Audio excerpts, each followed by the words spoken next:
So here's a question for you. How much are you in service to something that is greater than yourself? What is that thing for you? Is it your children? Is it your job? Is it a cause that you believe in, that you're spending your precious life force energy on? And is it an artistic, creative pursuit? An expression of yourself that you're offering to the world? And whatever it is, how well and how much are you getting out of your own way and allowing that service to happen? Because I guarantee that when we get out of our own way, when we spend our time and energy asking the question, how can I serve? How can I serve more deeply? And then we lean into doing that thing, whatever that thing may be. Life will reward us in all of the ways. So, in the traditions of Vedic spirituality, we would call it seva, the idea of selfless service. And seva can often look like, you go to a spiritual retreat or you go to an ashram. This is in these contexts, and you usually have some shifts of seva. So your volunteer shifts, you're washing dishes or you're greeting people and helping them get registered, or you're cleaning up at the end, or all number of different things. And I've been to retreats with Amma, the hugging saint, and pretty much everyone from the hundreds of people that sign up is expected to do maybe 2 shifts of seva over the course of a weekend. So that's one idea, the kind of, volunteering, pitching in. And that's beautiful.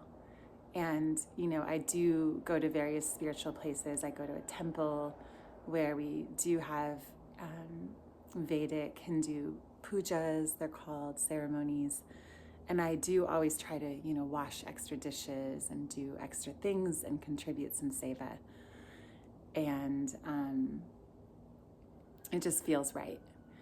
But what I'm talking more about actually is, it's kind of this idea of purpose that so many people are inquiring about nowadays. Purpose with a capital P.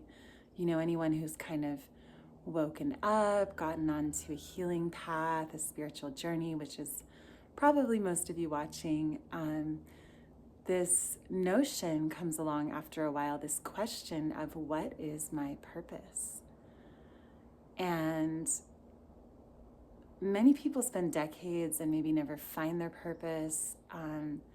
It's possible to put too much importance on this question and kind of too much pressure, but what I would invite is, when this contemplation of what is purpose arises, look at, is there an area of life, are there certain ways in which you're being asked to serve?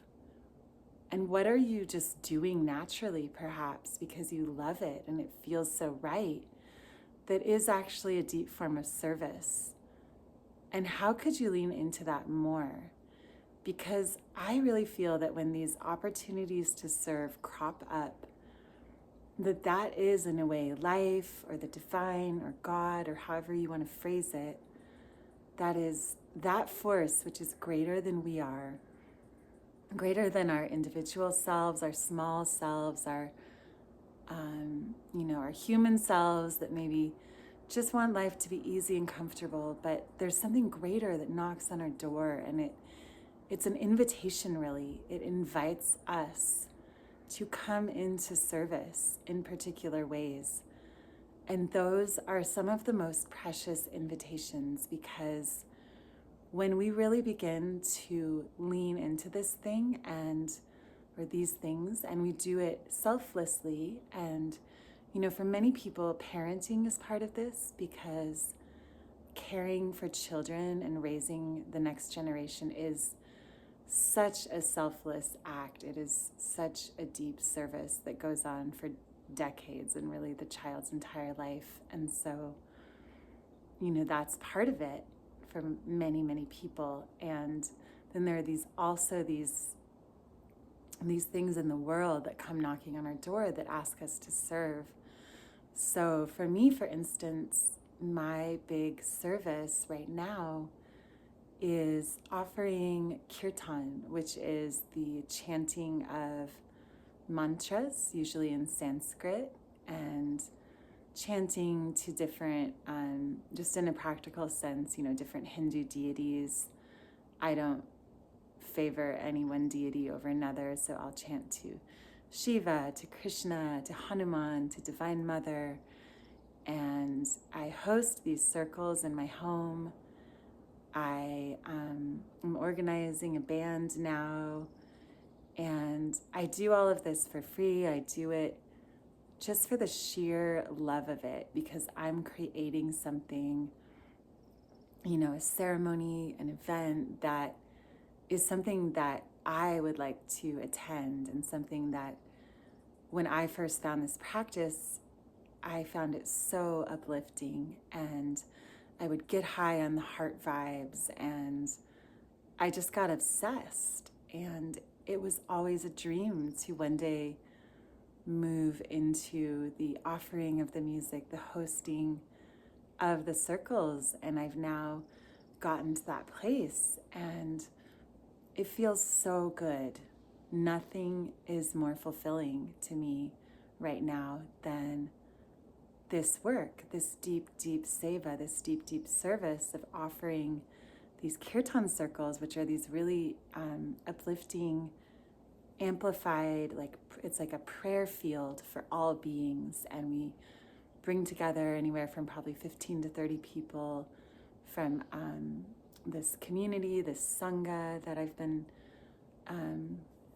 cultivating over several years. And there's now a really beautiful core group of us and other musicians, and it's like this fulfillment of a dream, and it's a deep seva, it's a deep service. And what I found is that, I still am a human with a householder with bills to pay, and I still have a need for income, and but what I found is that leaning into this deep seva of offering these kirtan circles has begun to unlock a lot of really beautiful things in my life, and has begun to return the blessings to me, you could say, many, many fold. I've experienced financial support just coming surprisingly out of nowhere, like free money. I've experienced a beautiful group of friends forming now after I went through a period where I didn't feel like I had that many friends.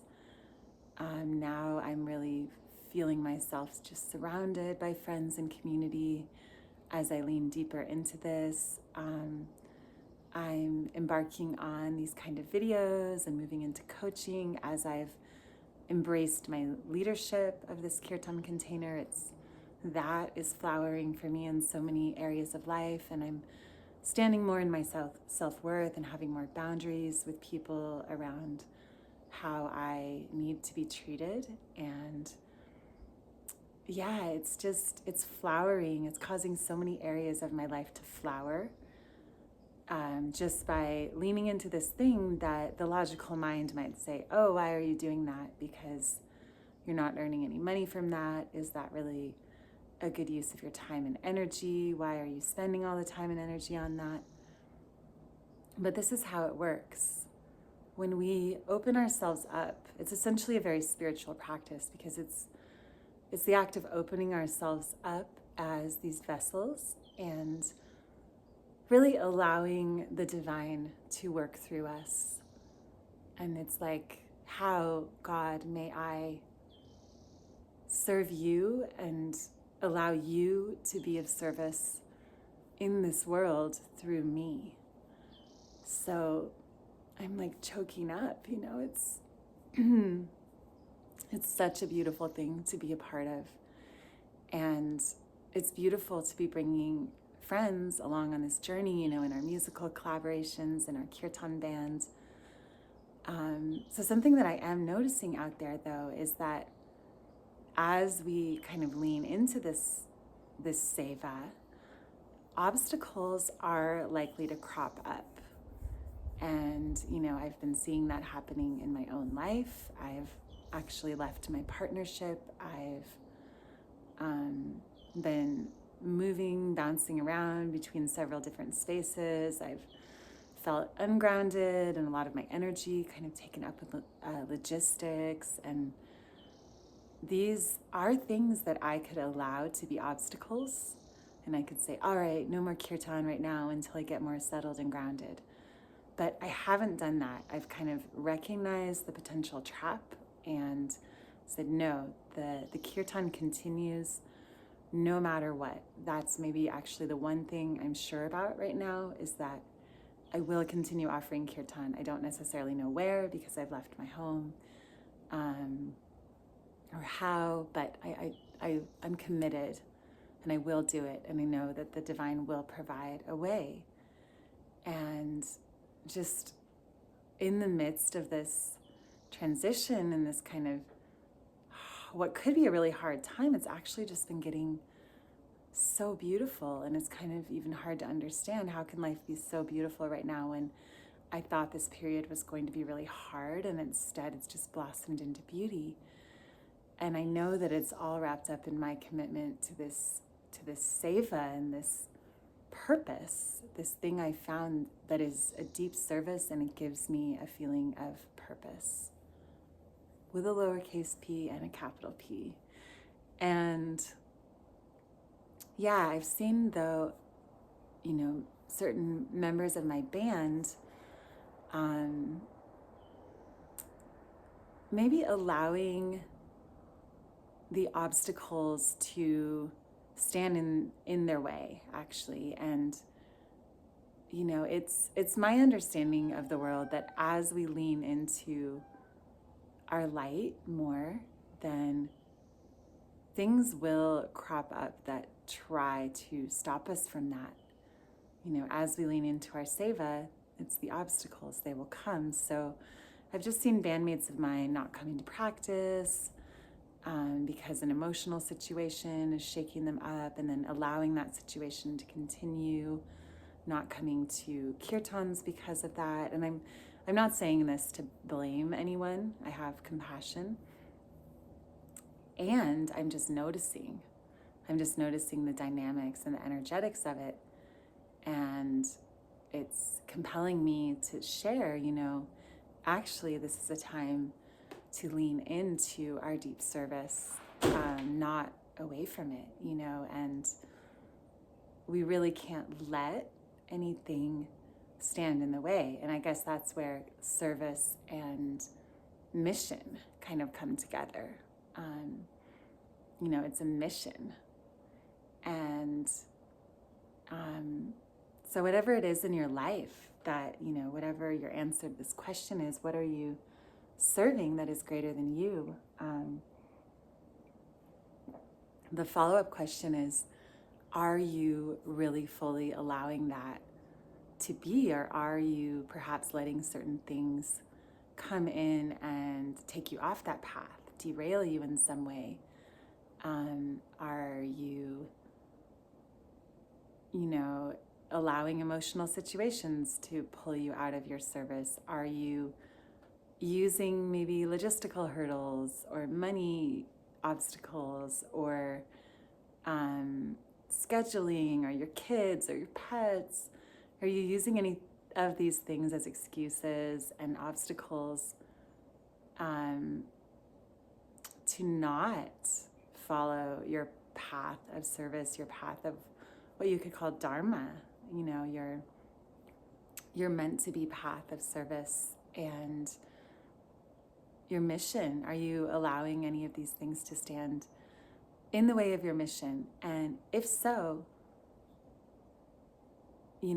or even, and this one's really common but not that recognized, low self-worth, sort of shyness or timidity, whatever you want to call it. Are you allowing that to stand in your way? Are you allowing your fears of perfectionism, your fears that you're not good enough, that you don't have anything to say? Are you allowing that to stand in your way? Because that's actually the flip side of a really strong ego. We might think of a strong ego as saying, I'm so great, but actually the flip side of that is when the ego says, I'm not good enough, and then allows that to stop the service or the creativity, the sharing, whatever it is, to happen. So, and I'm not saying I'm perfect at this. Of course, there are times when I've allowed obstacles to get in my way. In fact, with regard to making videos like this, I, have been allowing stress over paid work projects and my moving around and ungroundedness in a physical space to be blocks, or not even blocks, but just to keep me from making videos like this. So today I just said, enough. I'm in this cute sublet. I'm looking after a cat. Maybe you hear him in the background. And I am only here for a few more days. So I said, wow, I want to take advantage of having all this time and space right now in my own place. And I'm about to go traveling and I'll be really busy. So let me sit down and make some videos today. And I'm finally doing it. So this also feels like part of my service, part of my mission to be sharing certain inspired ideas, inspired messages here on YouTube. And I'm just inviting anybody who's watching to think about, what is your seva? What is your deep sacred service? How are you being called by that force which is greater than we are to serve? And when you identify the ways that's happening, how can you lean into that more? How can you make a commitment to doing that no matter what? And what obstacles are in the field that you might be allowing to prevent you from leaning more deeply into this service? And whatever those obstacles are, how can you overcome them? And usually that just means just doing the thing and forgetting about the obstacles, because something I've noticed is people really like to identify blocks and then identify obstacles and then spend a lot of time and energy talking about them and sharing what they are. These are my blocks, and analyzing them and doing meditations. And honestly, that just seems like a lot of procrastination that gets in the way of just doing the thing. So I'm just inviting you to lean more deeply into your service, your seva, your mission, whatever life is calling you to do. Overcome any obstacles, and please just do the thing, because you are needed. We, the collective, need you to be in your most aligned path, doing your most aligned service for humanity, this world, for all beings. And we can't afford to have obstacles standing in your way. We need you now. So there's your pep talk. There's your invitation. Now I invite you to simply do the thing. And please let me know in the comments what it is. What is your mission? What is your seva, your service, your purpose? Are you able to lean more deeply into it? How's that going? And how does it feel? Because I guarantee it's going to feel really, really good. And the other part of it is that when we kind of throw the mind out the window and we say, okay, I understand you're trying to protect me, but thank you, and I don't really need your objections right now. I'm going to just do this thing anyway. When we just kind of silence those objections, then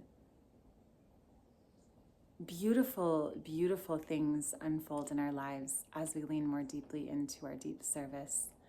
And all of the mind's objections pretty much get proved untrue. Despite what logic might say, when we lean deeply into freely giving in the ways that we're meant to give and serve, not depleting ourselves. It's important, not to overgive, overserve at the cost of our own well-being. But when we lean into that deeply in a healthy way that's not self-sacrificing, then so much beauty, so much abundance, joy, and fulfillment can bloom in our lives. So I would love to hear your experiences with this. Please do share in the comments. And thank you so much for tuning in service. Thanks.